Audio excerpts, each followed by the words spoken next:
Aleluia. Irmãos, hoje eu quero compartilhar com você sobre os testes das portas abertas. Amém mesmo, que vai ser poderoso. Você vai dizer assim, olha, ainda bem que eu vim. Sério, estou brincando não. Quando terminar o culto hoje, você vai dizer assim, ainda bem que eu vim. Vamos treinar logo? Fala para quem está do seu lado, ainda bem que eu vim. Que aí você vai falar no final. Amém? Tiago capítulo 1, versos 2, 3 e 4. 3 versículos apenas. Tiago capítulo 1, versos 2, 3 e 4.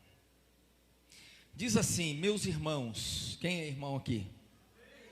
Meus irmãos, tende por motivo de toda alegria o passardes por várias provações. Aqui já dá para a gente fazer uma pausa e dizer, espera aí, pastor, e esse texto está na Bíblia mesmo? Porque passar por provações, todos nós estamos sujeitos a passar. A questão é que o apóstolo Tiago, ele diz assim, tende por motivo de toda alegria. Você já chegou nesse ponto na sua vida de ficar alegre com a tribulação? Não responde, não responde. É só uma pequena reflexão. Dizer assim, opa! Estou numa tribulação, glória a Deus! Pastor, isso é impossível. Não, não é, porque está na Bíblia aqui. Então deixa eu te falar algo. Tem coisas que a gente prega porque está na Bíblia. O pregador não pode fugir de nenhum texto da palavra. Tem coisas que você só vai ler que está na Bíblia. Porque se fosse para você escolher, você diria, não, esse texto eu não quero. Porque a gente pensa assim, olha, quando é uma coisa positiva, a mão de Deus está sobre nós. Mas quando é uma situação, uma circunstância indesejada, aí é a hora de você crer. Romanos capítulo 8, verso 28 diz assim, sabemos, pois, irmãos, o apóstolo Paulo sabia, que todas as coisas cooperam para o bem daqueles que amam a Deus. Então, ele não diz assim, todas as coisas boas, ele diz todas as coisas. Todas as coisas cooperam para o bem. Existem coisas que não são coisas que você desejou na sua vida, mas elas acontecem, e não são boas também. Mas olha como é que é a mão de Deus. Deus é poderoso para converter o mal em bênção. Então ele não diz assim, dê graças pela tribulação. É dê graças na tribulação. Apesar da tribulação. Quem está comigo? Então isso é muito confrontador. Meus irmãos, tende por motivo de toda alegria o passardes por várias provações. E aí ele vai explicar o motivo pelo qual nós devemos nos alegrar, sabendo que a provação da nossa fé, uma vez confirmada, produz perseverança. Ora, a perseverança deve ter ação completa, para que sejais perfeitos e íntegros, em nada deficientes. Qual é o objetivo de Deus? Deus não, olha para mim, Deus não lança tribulação na vida de ninguém. Mas quando elas acontecem, elas se tornam adubo, matéria-prima, nas mãos de Deus, para nos tornar íntegros, perfeitos, em nada deficientes. Não vai ter deficiência em você. Você vai ser um crente pleno, completo. Amém? Vamos orar ao Senhor. Pai, obrigado, a Tua palavra é a semente, o nosso coração é a terra boa. Insemina essa palavra santa nos nossos corações. Erga sua mão direita e diga, Pai, eu abro o meu coração para receber a Tua palavra nesta noite. Fala comigo, em nome de Jesus, amém. Diga para a pessoa que está do seu lado, você está no lugar certo, na hora certa, com as pessoas certas. E Deus tem uma palavra para a sua vida. Amém? Então essa palavra não é para você, é só para a pessoa que está do seu lado. Mas se servir para você, você diz amém. Amém? Queridos, sempre que nós conversamos com irmãos que estão passando por momentos complicados, sejam eles financeiros, sejam de saúde, de relacionamento com filhos, problemas familiares. Nitidamente a gente percebe, irmão, você tem que entender isso, tá? Se você não entender isso, você perdeu a mensagem toda. A gente olha para a circunstância e percebe o seguinte: há um teste de Deus nessa circunstância, e Deus o está ajudando, trabalhando na sua vida para que você seja aprovado. Mas muita gente pergunta assim: pastor, por que que Deus nos testa? Tiago dá a resposta. Ele diz que devemos ter alegria ao passar pelas provações. Por quê? Porque essas provações da nossa fé vão nos transformar, vão checar a consistência da nossa fé e vão mostrar de que material é feita a nossa fé. Se é fumaça, rapidamente se esvai, ou se tem aí um fundamento firme, onde Deus pode edificar na sua vida. Eu declaro que você tem um fundamento firme, amém? Então o que ocorre é que Ele permite situações para provar a nossa fé, para nos fazer perseverantes, porque nós vamos crescendo de glória em glória. Olhem para mim, imagine que você teve um problema financeiro na sua vida, e esse problema, você precisava de um milagre do tamanho de R$1.000. Você creu, você orou, você confessou, e aquele milagre aconteceu, e você diz: puxa vida, eu não tinha como ter essa solução, foi Deus quem fez. Passa um tempo, e você tem uma outra necessidade, e essa necessidade é 300, 400, 500 reais, mas você já teve uma experiência de 1.000, você não fica mais angustiado, você não perde mais o sono, você deita e dorme assim: está na mão de Deus, Deus vai resolver. Só que não é que Ele está na mão, tipo assim, se Deus fizer, fez. Não, é a convicção que você tem, que na hora certa, aquela provisão vai chegar, entende? Você cresceu em fé. Mais tarde, você vai ter um desafio maior, de 2.000, de 3.000, e aí você vai ter que aprender a novamente, crer novamente, para que você mude de estágio. E hoje, Deus vai te mostrar por que é o momento de você mudar de estágio. O apóstolo Tiago, ele diz o seguinte: vocês têm que se tornar perfeitos, íntegros e em nada deficientes. Vamos lá, a palavra perfeitos, projeta para mim, ela significa que não carece de nada para estar completo. Nada a não ser Deus te completa. Íntegro, completo em todas as suas partes, inteiro. Nada deficientes, deixar para trás, renunciar, ser deixado para trás. Quando você junta essas três palavras utilizadas pelo apóstolo, você tem então uma definição do objetivo de Deus. Por favor, passe para mim. Veja só, a tribulação é para que nos tornemos completos, independente das circunstâncias. Quem pegou?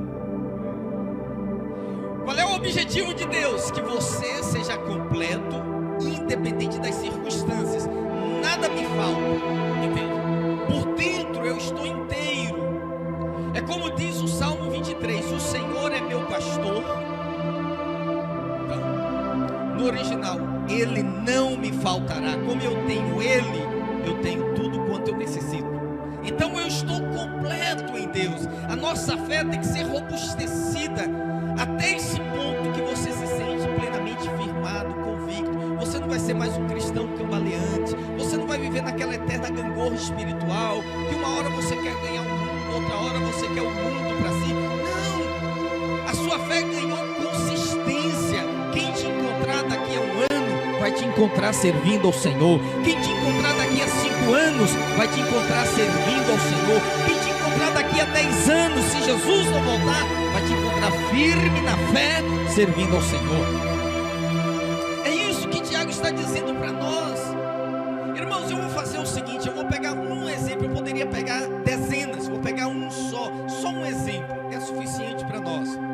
Um personagem bíblico, Abraão, e vou te mostrar como ele passou pelos testes de Deus, porque os testes que ele passou e que outros passaram, eles são um mapa para nós dos testes que nós também passamos. O primeiro teste de Abraão foi o teste da necessidade. A Bíblia diz que no tempo de Abraão houve uma severa fome sobre sobre a terra, no tempo dele. Abraão, ele foi chamado por Deus para ir para Canaã, era a terra da promessa, era lá que ele deveria habitar, e era ali que o propósito de Deus se cumpriria na sua vida.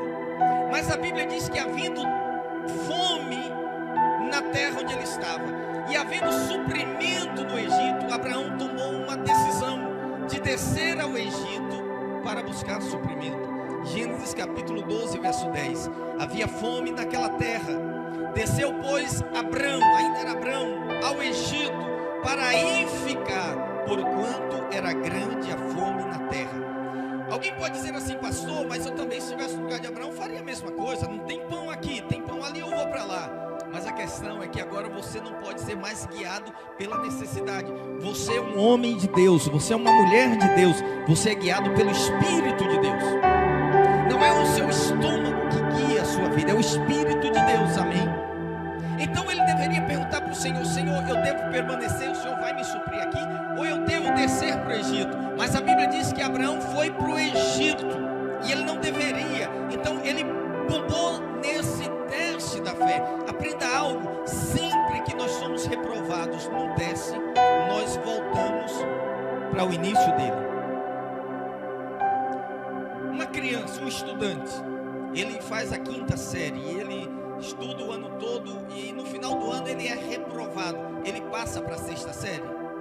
Sim ou não? Não, ele retorna. Quando o ano virar, ele vai voltar aqui para a 5ª série. Você entende por que muitas pessoas nunca avançam? Elas estão sempre recomeçando, elas estão sempre nesse ponto aqui, porque vem o teste, e esse teste aqui é um teste muito básico, porque é um teste da necessidade. Aí quando Abraão se apercebe da decisão errada que ele tomou, ele vai fazer o caminho de volta. E lá em Gênesis 13, verso 3 diz assim: fez as suas jornadas do Negueb, deserto do Negueb, até Betel, até o lugar onde primeiro estivera a sua tenda, em Betel e Ai. Então, onde foi que Abraão começou a história dele? Em Betel. A palavra Betel vem de 2 palavras hebraicas: Bait, que quer dizer casa, e El, que quer dizer Deus. Então Betel significa casa de Deus. Ele começou a sua jornada na casa de Deus, mas havendo uma necessidade, ele desceu para o Egito.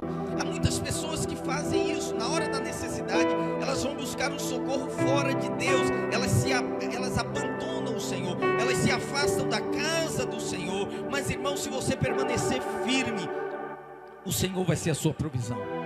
É nessa hora que você tem que declarar: o Senhor é o meu pastor, nada me faltará, Ele não me faltará.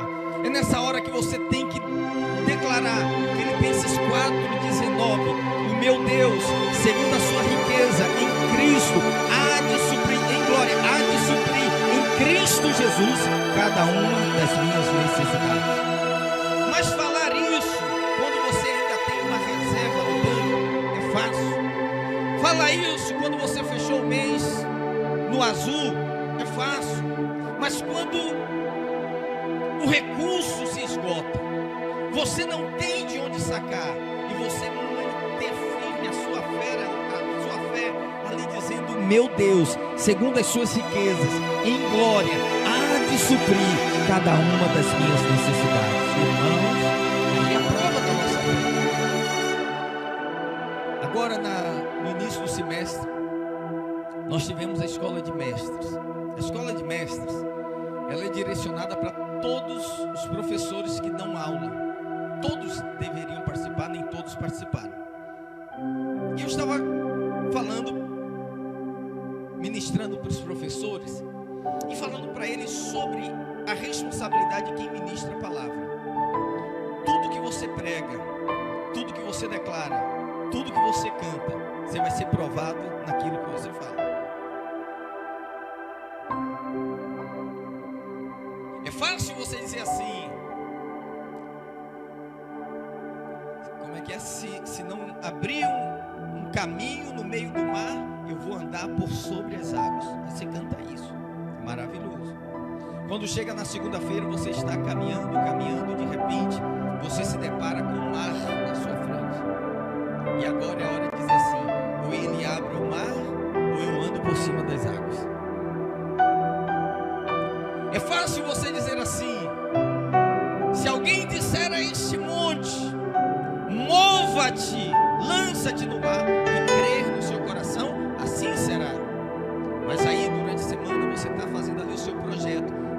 repente um monte aparece diante de você.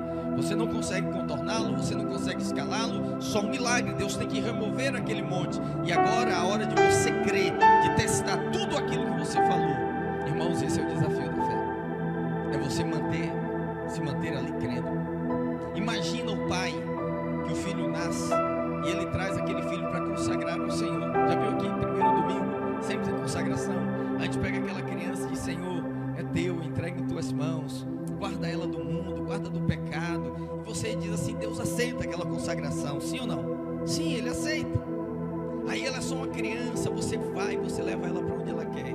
Mas ela cresce, ela vira um juvenil, ela vira um adolescente, ela vira